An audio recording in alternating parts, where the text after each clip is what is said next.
2026年4月28日火曜日、現在日本は午後3時を少し過ぎたところです。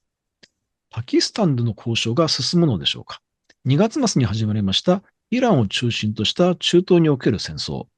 アメリカとイランの間の交渉が進むのか注目が集まっています。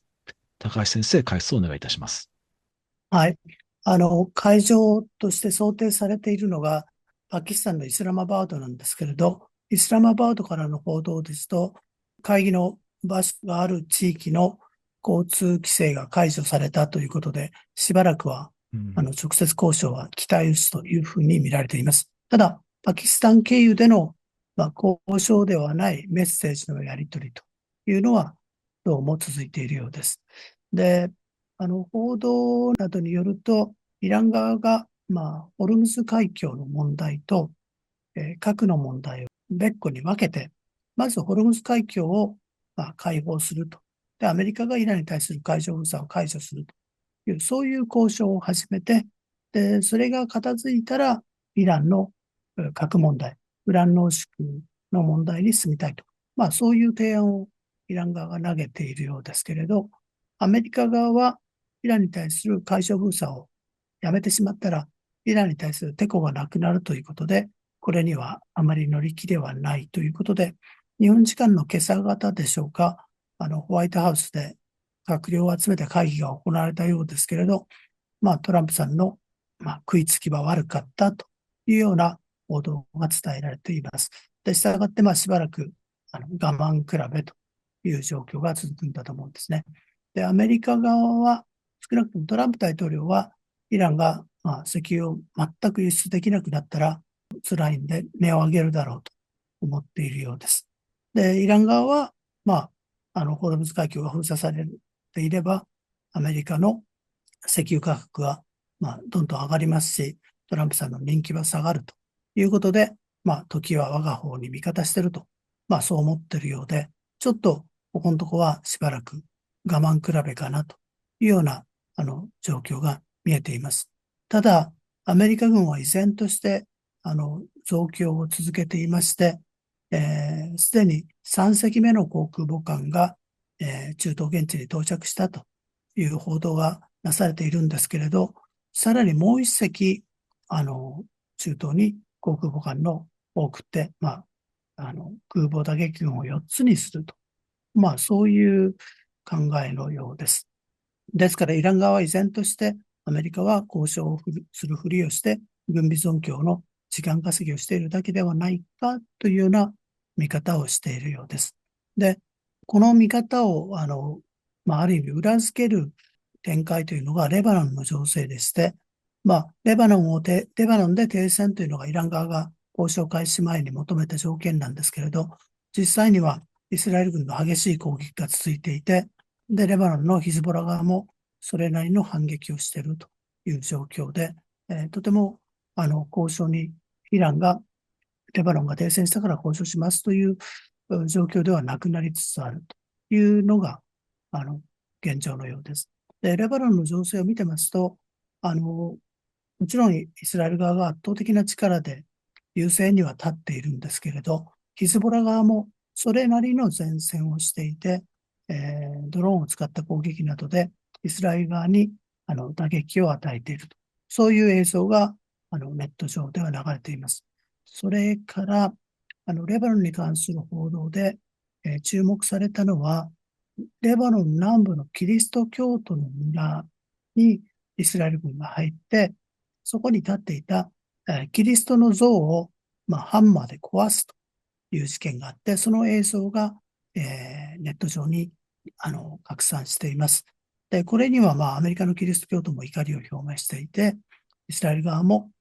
兵士を罰するという発表をしています。で、イスラエルの攻撃対象はヒズボラで、ヒズボラはシーア派を拠点としているので、キリスト教徒の村は、普通は攻撃対象になっていないんですけれど、おそらく上官の意向を無視した兵士が勝手にこんなことをしたんだと思うんですけれど、アメリカ人が怒ったということで大きな問題になっています。私なんかから見ると、パレスチナ人が殺されても、レバノン人が殺されてもニュースにならないのに、キリストの像が壊されるとニュースになるのかという、なんかやりきれないような感覚も覚えています。で、イスラエルに関して言いますと、大きな展開があって、もう10月末までに総選挙を打たないといけないということで、野党の大物2人が、協力してネタニヤフを倒そうという動きを、強めているというのが一つ注目されます。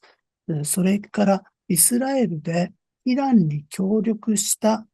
イスラエル人、利敵行為ですね。スパイ行為で、イスラエル人の摘発が続いています。で、詳細を見てみると、例えば F-15 戦闘爆撃機の、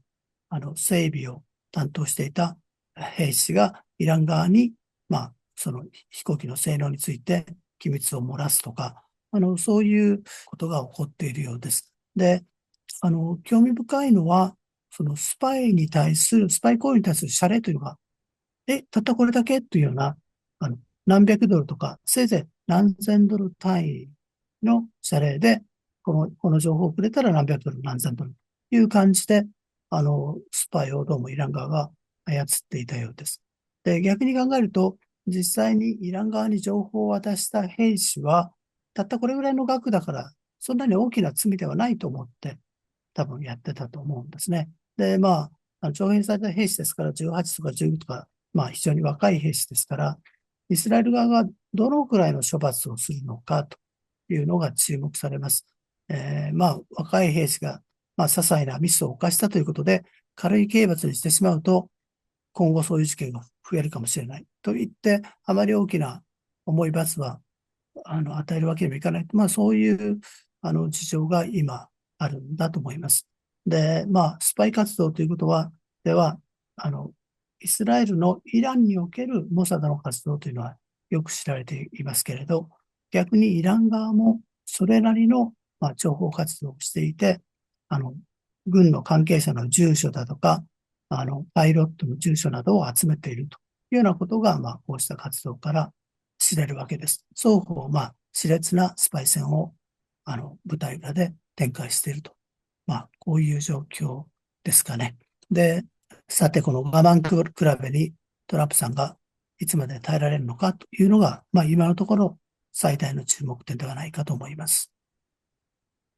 もしかすると、この後第2ラウンドという形で本格的にまた戦闘が始まるのかもわかりませんけれども、その時もしですね、幹部の、イスラエル側の幹部の人たちの住所を、イランが把握していて、そしてイランも、弾道ミサイルを一定数、保持しているというふうに考えますと、逆にイランが弾種作戦的な、攻撃を行ってくるということはあり得るんでしょうかね。イランとしてはできればそれをやりたいと思っていると思いますね。ただ、はい。ネタニヤフさんが急に消えたりして居場所を特定させないという行動をとってますから、イスラエルは自分で、この斬首作戦をやってますから、どうやったらそれを避けられるかというのはよくわかっているように思いますね。それから、その斬首作戦ではないんですけれど、ワシントンで、トランプ大統領がいるホテルで、銃撃というのがあって、暗殺未遂があったわけですね。で、ワシントンにある、ヒルトンホテルで、とても大きなホテルで、特に大きなバンクエットホールというか宴会場を備えたホテルなので、ここは、例えば、大統領選挙の時の民主党本部に使われたりとか、様々な大きなイベントに使われるんですね。で、ここに泊まっていたお客さんの中に、今回、トランプさんをおそらく狙撃しようとした人物がいて、大きな、トランプさんのいる会をやってるんですけど、そこに突入しようとして、取り押さえられたということですね。で、注目されるのは、この人なんというか、とても、難しい学校に行ってるんですよね。カルテックって言いますけど、カリフォルニア工科大学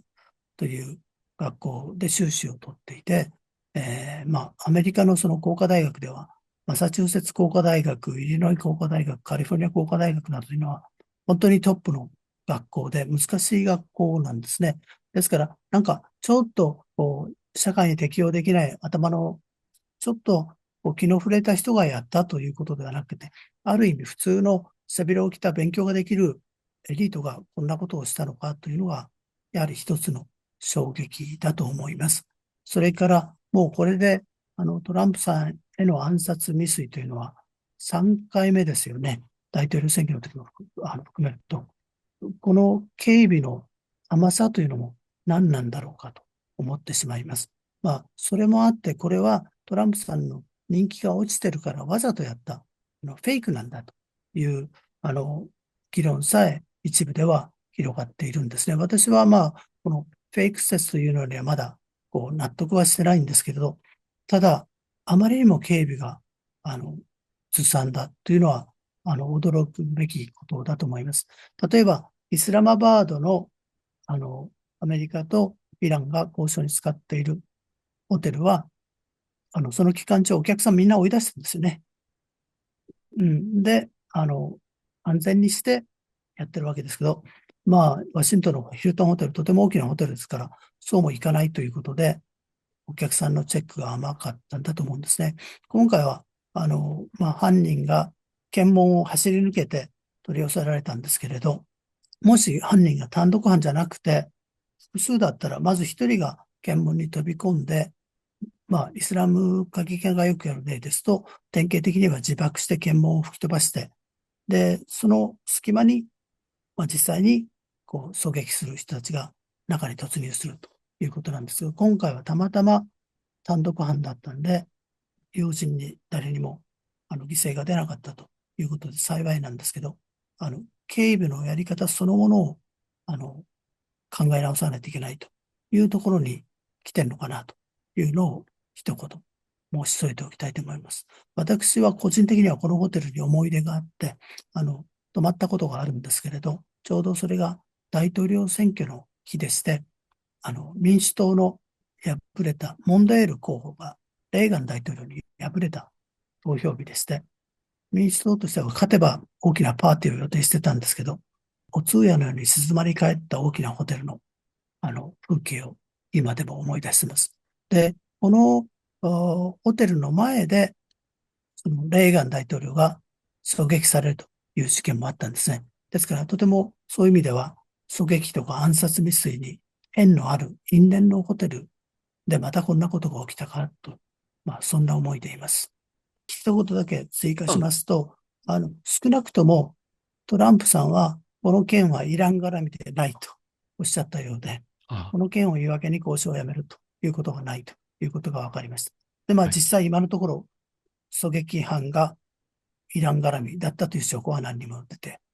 ないんですね。はい。逆にネット上には、この狙撃犯がイスラエル国防軍のシャツを着ていると映像が出回っていますから、どちらかといえば反対側の人かもなという気もしております。なんか不思議ですね。イスラエルの提出を着てる人がトランプさんを攻撃するという話なんですね。えあの、これまでに出てきた報道によると、ええ。前回の大統領選挙でハリスさんに、25ドル寄付したという記録があるそうなので、まあ、あ、民主党側の人かなというように思います。もちろん民主党が強いカリフォルニアの方なんですけれど、ただ民主党としては、こうしたテロを容認しているわけではないので、ええ。あの、困ったもんだなと思っていると思います。で、なぜこんなことが起こるのかということに関しては、やはり、トランプさんが出てきて、やっぱり対立を煽るような言葉を使うからだという議論はトランプ批判派の方から出てきて、トランプさんの周辺からは、皆がトランプさんをファシストだとかヒトラーだとか、ひどい言い方をするから、それが悪いんだということで、誰の成果に関しては、依然として立場が分かれているということのようです。ありがとうございます。どうでしょうね。近々あるという講演会のご説明とかっていただけますでしょうか。はい。5月の16日の土曜日に、東京六本木にある国際文化会館という施設があります。そこで国際政治を扱ったセミナーが行われるんですけれど、その中で、私も、まあ、この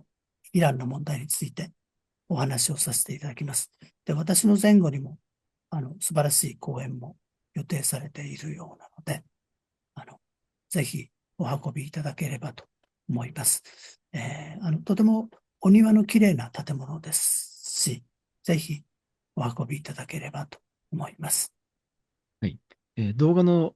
説明欄のところにですね、リンクとか貼ってですね、ちょっとご紹介したいと思ってますので、皆さんもご覧いただければと思います。先生、今日はありがとうございました。ありがとうございました。